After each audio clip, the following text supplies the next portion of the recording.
maybe start recording. Okay. Hi, hello everybody, and welcome to this webinar on the MSc in Health Economics and Health Technology Assessment. Both my colleague Eleanor Grieve and myself, oh, there's Eleanor, she's just joined. We are the co-directors, and we are leading this program, Health Economics and Health Technology Assessment, at the School of Health and Wellbeing, University of Glasgow. So we've got some slides to just introduce you to the program, and then we left most of the time for you to ask any questions that you might have related to the program. So Eleanor, would you like to make a start? Are you okay? I know you're having some Wi-Fi issues, so and you're on mute.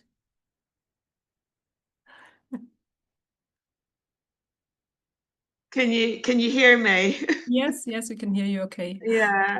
Sorry, I'm on my phone. I got in and then it kicked me out. Anyway, I'm here. Yes. I'm happy to kick off. Thanks, Claudia. Thanks everyone for joining today. By way of introduction to our team, Health Economics and Health Technology Assessment, HEHTA for short. We're a multidisciplinary academic research group and part of the School of Health and Wellbeing. So we're all active researchers working in a wide range of projects in Scotland, the UK, internationally. So we've got connections to the Scottish and UK governments, the National Health Service, local authorities, the voluntary and private sectors, and many international collaborators across Africa and Asia in particular, and also some in Latin America. So we focus on research that has a direct impact on clinical practice, population health and health policies, and as I say, both nationally and internationally. And essentially, we're all working to improve health and well-being through better decision-making. So again, you can see that our cohorts of students are very international across Africa, Latin America, Canada, Europe. There's a few from the UK. I have to say that we probably are better at attracting international students, but there's probably around 30 to 40 students at any one time enrolled on our MSc, but also some are doing postgraduate certificates or diplomas, which Claudia will tell you a little bit more about in the next few slides. So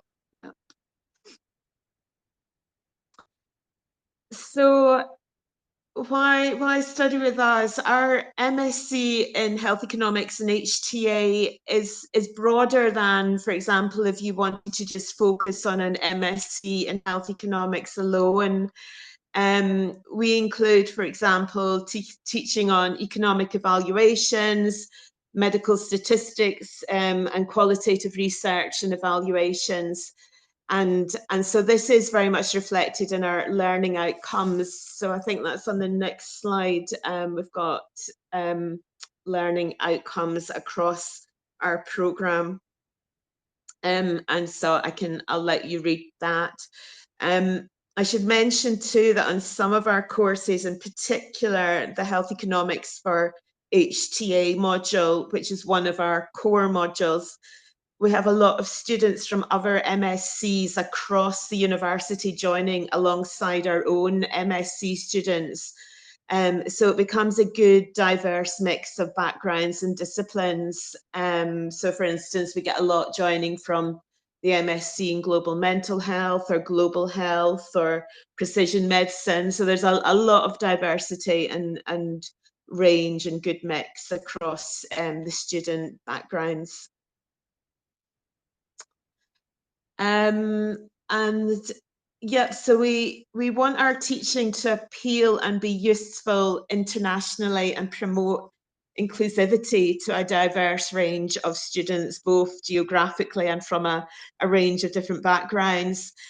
And so the career prospects, we really, hope that, or aim to equip students to come out ready for a career in this field, should they choose to do that. And in particular, the relevance of priority setting today seems to be more important than ever, both post the COVID era, but with also countries facing globally serious economic crises. And if countries are unable to spend more, they need to spend better. And so priority setting processes and HTA are needed to ensure that investments in health continue to strive for improving overall population health. So so hopefully this will equip you going forward into careers or in your existing careers. So yeah, I think Claudia, will hand over to you about the different structures, the different levels of study.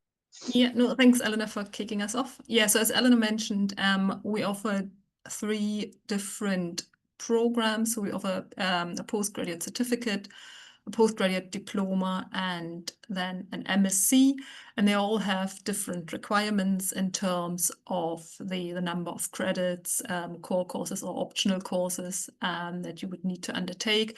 And then the MSc, in addition, has a 60-credit research project at the very end. So these are our core courses. So we've got health economics for HTA, health technology assessment, policy and principles. And then starting from the next academic year, we've got a new core course on research methods for health economics and HTA.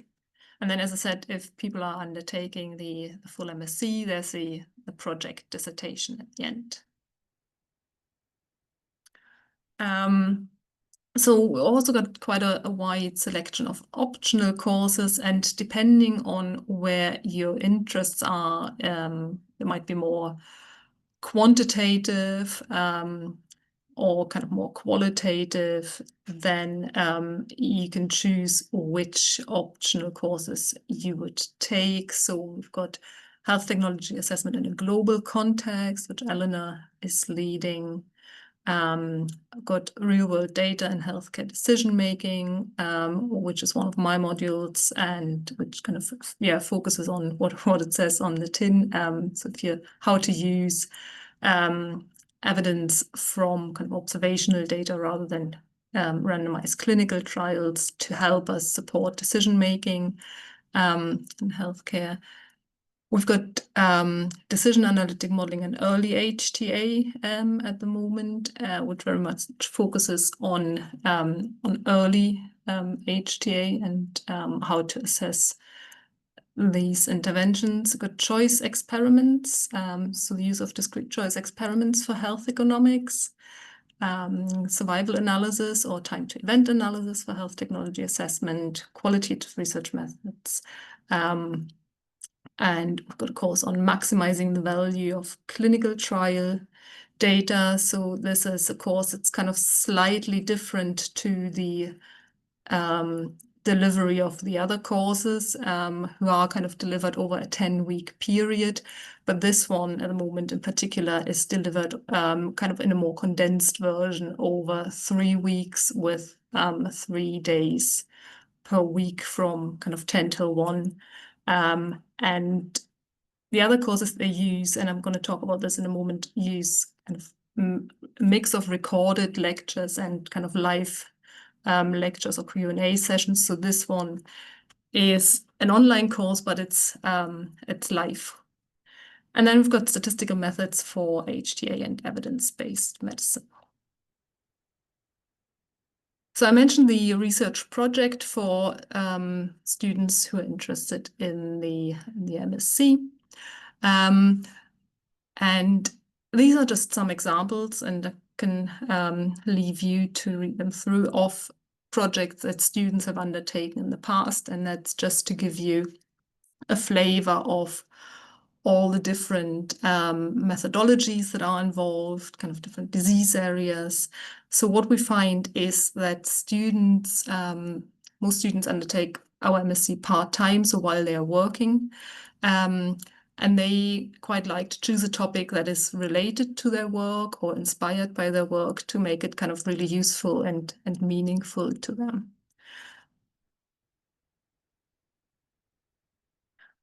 So yes, as you know, this is an online course, and we offer recorded lectures, weekly lectures, and as I said, live Q&A sessions.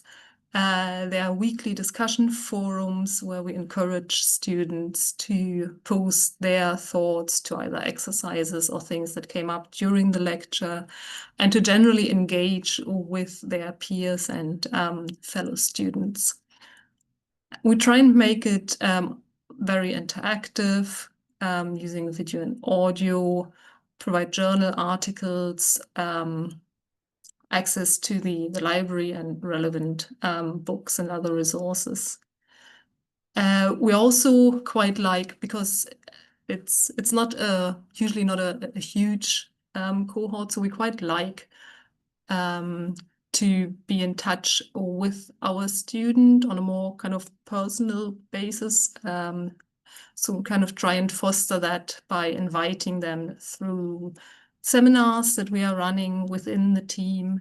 And we also give students the opportunity to present their project to the team if they should wish. So it's just kind of all to overcome the or maybe kind of perceived negatives of an online environment. We kind of really try and engage with students and kind of hope to kind of make them feel part of the team now with us. So this is just some testimonials from students who have recently graduated from our MSc in HTA and have gone on to great careers in health economics or HTA.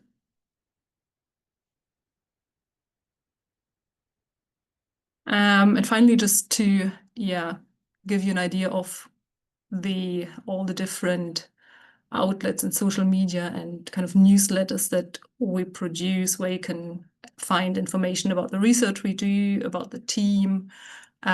So these are all kind of available on our website to kind of feel a little bit more engaged with what the team is doing.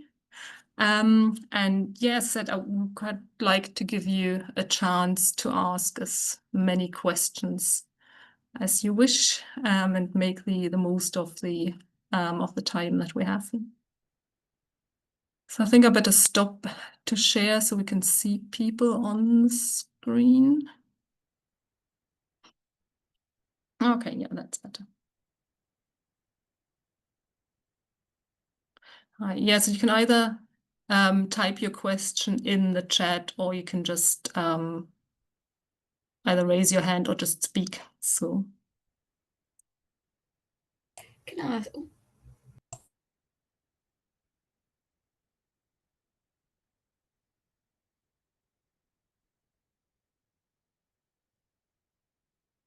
Okay, so there's one question in the chat about the Yeah, sorry, by mistake, my device name is turning up against my name.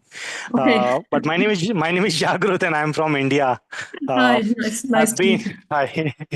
I've been in the pharma industry for almost 10 years now, and I've been working in the market access space, more on the pricing and access side. But over the last couple of years, I've also started working on the evidence synthesis, evidence generation side on HEOR.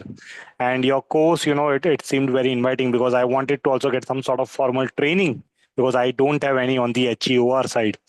Right. So my question to you is, the fee structure, for this programs that you're offering, and is there a component of scholarship, or is there a component of low and middle income countries, any type of discounts?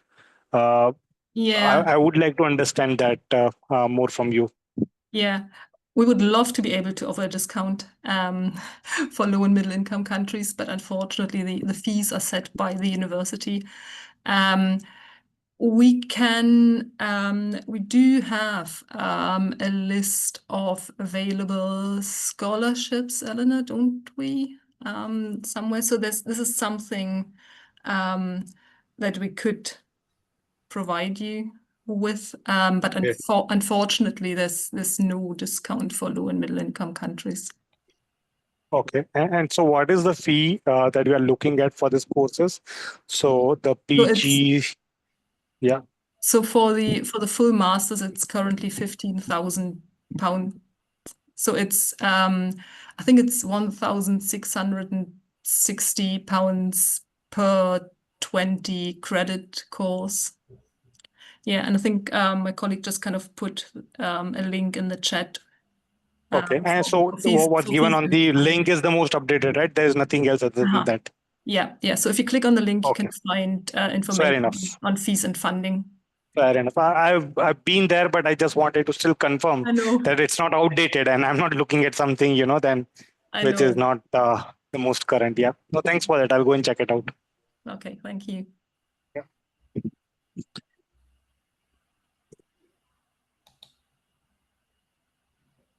So I'm just kind of reading out one question that's in the chat. What would be the ideal number of hours that need to be invested on a weekly basis? Would it be feasible for me to take this program while working full time? So what we normally suggest is if people are working full time, that they undertake this program part time over 2.5 years, and that they're doing 20 credits per trimester. And for a 20 credit module, there's a rule of thumb of about 200 notional learning hours. So if you're having a 20 credit module, what people kind of should be putting in is about 200 hours. And that's an average number. So kind of some people will need more, some people will need less, but just to give you an estimate.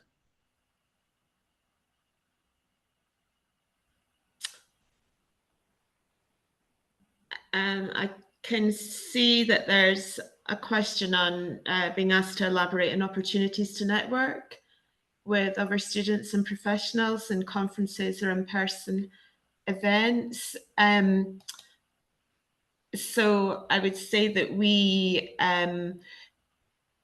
try and include our students in our team activities as much as we can. So we have fortnightly research meetings where we present our ongoing current research to our own colleagues within our team and within HEHTA. And we always invite our students along to that. You're very welcome to join online and listen to the presentations. Absolutely, I've made contact with students when I've attended conferences, and even if the students aren't attending the conferences, being able to meet face to face. We do try and encourage peer support online.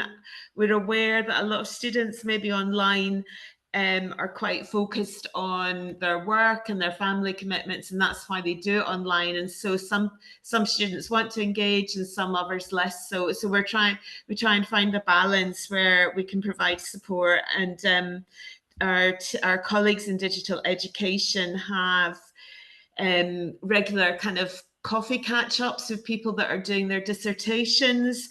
In particular, we find that that's the time when students really want a bit of support and encouragement from others who are also kind of doing that piece of research online as well. So there's various mechanisms. We're very aware that it's an online course and how we can try and promote that bit of collaboration and inclusivity that we miss when we're not in person, but we try and make up for that by very much seeing you as part of our team and inviting you along to our, as I say, forums and seminars and internal research events as well. So just take the next question. So for live sessions, what would be the time and day preference? So that's always quite tricky because we get students from all around the world. So trying to find a time during the day that kind of is in the middle of the night for some and kind of very early in the morning for others, it's quite tricky. So we try and do this kind of roundabout kind of lunchtime, so 1 o'clock, 2 o'clock. So that seems to be working quite well for most students. So yeah, that's what we do.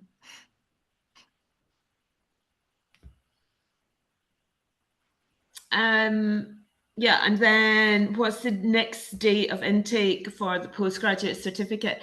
So it doesn't matter if it's certificate or diploma, we always have intakes in September, January and April. September, you're probably starting in the most logical flow of our courses, in that you would start with the health, HTA, policy and principles, and then health economics. If you start in January, you would be starting with health economics and so on. So there's, it doesn't matter. It's just September is probably the more natural time. But as I say, September, January and April are all equally valid times that we take in students. Okay, so the next question is about a typical week, a typical study week. How often do I get to interact with my program lead? So we do have, so Eleanor and myself, we are the program lead for the overall MSc, and then we do have individual modules who have separate module leads. And then there's, again, colleagues who will be taking you through the separate weekly materials. So it's quite a few people involved. So what we do is we release the content of each week on Monday morning usually, and then students can typically work through the materials in their own time. And so materials include the weekly lecture, and the lectures are accompanied by weekly exercises, which can take kind of various forms. So sometimes it's a kind of a critical reflection or a discussion. Sometimes, depending on the module, it might be a bit more technical, kind of asking you to analyze some data and reflect on the findings. And we do find that students, because again, they're doing it part-time and are having work commitments, tend to do this towards the end of the week or kind of over the weekend. So this is where we see most of the discussions happening on the discussion forum, and kind of students are posting that. Webinars, as Eleanor said, we do have our kind of 2 weekly team webinars or seminars where people are very welcome to join to learn a little bit more about the research that we do within the team. In terms of reading, there's a reading list for each module that's made available through the library at the university, so students can access that and kind of work through that. Yeah, so I think hopefully that answers the question. I was also going to say, I don't know if I've covered it, but and it might relate to the time of day as well, that everything, if you can't make something, there's always, the material's always recorded and it's up front. So if a time of day doesn't suit, or you don't want to join live, or you can't, you're not going to miss out, because material is always recorded in advance. And yeah, in this day and age, anything that's live and a Q&A, that would get recorded as well. So yeah, just to add that. Hi, Catherine, you've got a question. Hi, hello, and thanks for doing this session. I've been looking at health economics for ages, so it's perfect timing for me.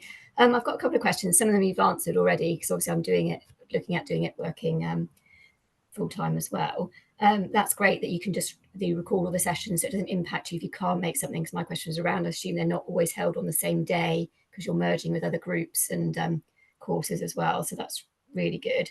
And the time to complete the MSc, was it 6 years, did it say, in total from start to finish? Or no, it's 2.5. Okay, so do you have to finish it in the 2.5 if you start on a PG cert, or? Yeah, no, so I think we are really flexible. So if you're wanting to start on a PG cert and then kind of progress, that would be absolutely fine. And then it depends. So we do realize that people have sometimes work gets in the way or life gets in the way. So some people kind of take a study break if they have to, and then they come back the next trimester. So that's pretty flexible, but I would say the minimum time is probably 2.5 years. So 2 years to complete all the taught courses, and then half a year to do the. And is it 6 years for the maximum time? Is that something? I think so. Yeah. What it says on the website, probably. Yeah, I think so. So it's just Yeah. Yeah, I'd imagine it's 5 or 6, but yeah, it says 6. Yeah. Could I ask a couple more? Is that all right? Of course. I work in the NHS, and I know it said about NHS fees in there. Is that a known funding stream for the course, or is that just if you happen to have sourced funding by your employer in the NHS, they get that fee rate? I want to be new if there's any schemes or. I don't know. I would need to double check that. I know there's a discount for the NHS, but Okay, yeah. Should I just email in and ask the question directly? Yeah. If you can drop me an email, then we'll be kind of able to give you a better idea, kind of a more informed idea. Yeah. Okay. Yeah, we have a brilliant administrator who keeps everybody right and afloat, so we can run that past her as well. So yeah. Okay, and I've got a question, but it's a bit personal because it's about the eligibility criteria. So I don't know if that's better just to ask the admin or run through now. I mean, feel free to drop us an email if you would rather deal with it offline, no problem. But yeah. I'm happy to ask. It's just so I've got a degree in business and IT, and then a degree in nursing, and then a postgrad in public health. So I haven't got the degrees that you listed, but you mentioned obviously work experience as potential. So I worked as a market research exec and then a market analyst before I was a nurse, and now work in public health looking at best start in life initiatives, which is why I'm really interested in health economics relative particularly to public health element of it, particularly the early years and early intervention. Is that the kind of thing that they'd consider? Because I have done other things that have had analytical elements using statistics and things like that. Is that potentially something they consider for the course? I think that sounds perfect, to be honest. Okay. Okay, well, that's good. You're through. Okay, no, that's brilliant. I did maths A level, but yeah, I did obviously different things at degree. So, okay, all right, that's brilliant. Thank you. No, we're all from really diverse sort of backgrounds, and yeah, we tend to say quantitative, but you know, that's brilliant. Yeah.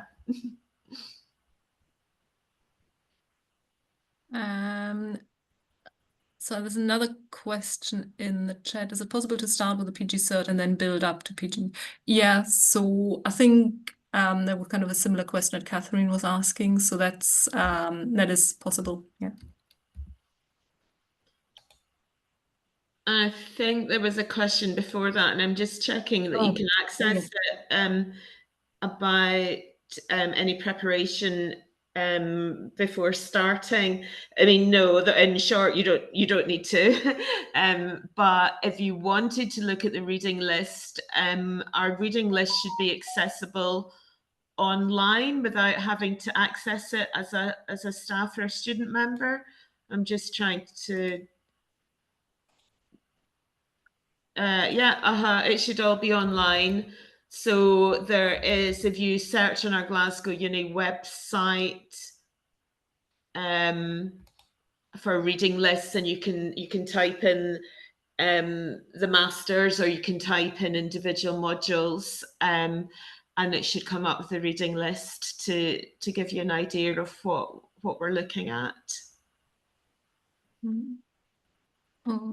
So the next one, timeline for application for starting in September. So the beauty about an online course is that you don't need to worry about visas or anything. So we do accept applications right until before the start date. So the only thing that probably kind of might take a bit longer is when you need to, in the application process, is when you need to provide transcripts of your degrees. So kind of just make sure that this is all in place. But we do accept applications right until the start.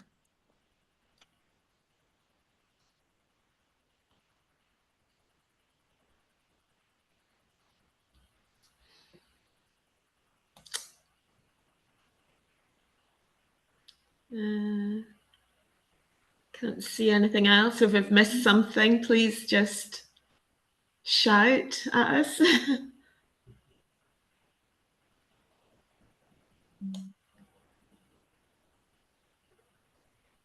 Yeah. So, or if you're thinking, oh, there's another one.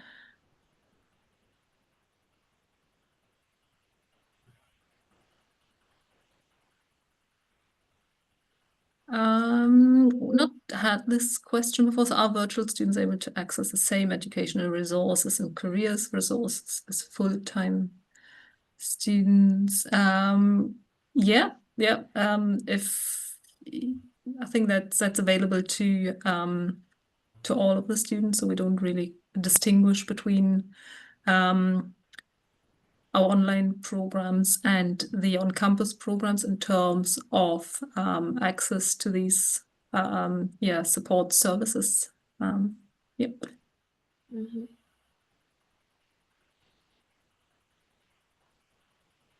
Interested in HTA for software and diagnostic medical devices. Are there any modules in the program addressing this sector? HTA for software, diagnostic medical devices. So yeah, we certainly do an awful lot of research within our department around diagnostics and medical devices. I'm thinking in the teaching element, we have a module in early HTA that might be a bit more suited to medical devices and product development, where we're sort of looking at early value assessments around medical devices. So I would probably say that module, we tend to teach sort of methodologically as how we kind of think about our teaching rather than maybe disease area or type of technology, if that makes sense. But we certainly, and then being able to apply these methods to whatever disease area or to whatever type of technology. But I would say we do so much research around diagnostics. I would say probably that the early HTA and decision modelling module might be best suited to that particular topic. And again, there should be a link on the website to what that module covers.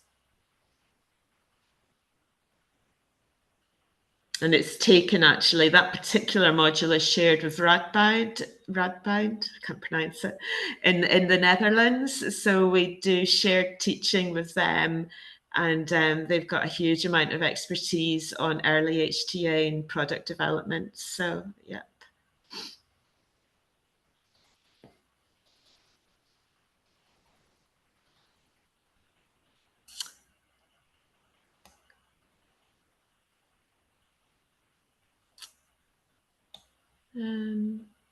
Just waiting if there's any more questions coming through, but if there aren't, and you do have questions afterwards, please just drop us an email. Catherine, if you can email us about the NHS fees, and then we'll get back to you with a definite answer.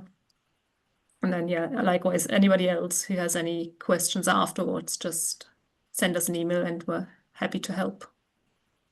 Yeah, I don't know if the university set you up with an email or not, but very happy for you to drop us per emails to our names on the screen there at glasgow.ac.uk. We'll be on the website. So anything will be forwarded to us anyway. So